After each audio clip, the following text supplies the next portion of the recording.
ખોટી જીવનશૈલી આજની યુવા પેઢી માટે ખતરનાક સાબિત થઈ શકે છે. જો તમને ઘરનું ભોજન ના ભાવતું હોય ને તરત જ તમે સ્વિગી ઝોમેટોમાંથી ઓર્ડર કરતા હોય ને વીકમાં 4-5 વાર તમે બહારનું ખાતા હોય તો તૈયાર થઈ જાઓ ભવિષ્યની મોટી બીમારી માટે. વિજ્ઞાન સમજીએ. જ્યારે આપણે ફ્રીક્વન્ટલી બહારનું ખાઈએ છીએ તો બહારના ભોજનમાં આપણે refined sugar, refined floor, refined oil અને રિફાઇન્ડ સોલ્ટ, આ 4 રિફાઇન્ડ વસ્તુ મળે છે. સાથે પ્રિઝર્વેટિવ, કલર, એડેટિવ જેવી અનનેચરલ વસ્તુનો મારો આપણા શરીરમાં થાય છે. આ અનનેચરલ વસ્તુ આપણા બ્લડનું જે પીએચ છે એને એસિડિક કરે છે. આપણા બ્લડનું માધ્યમ એટલે કે તેનું પીએચ આલ્કલાઇન રાખવું ખૂબ જ જરૂરી છે.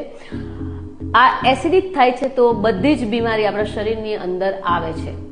તો તમને blood pressure, diabetes, thyroid, PCOD કે કેન્સર જેવી મોટી બીમારી આવી શકે. તો તમારી જાતને બચાવી લો અને ઘરના ભોજનનો આનંદ માણતા શીખી જાઓ. તમારા મોબાઈલમાંથી સ્વિગી ઝોમેટો એપને ડિલીટ કરી દો બીકોઝ ઇટ ઇઝ એડિક્ટિવ.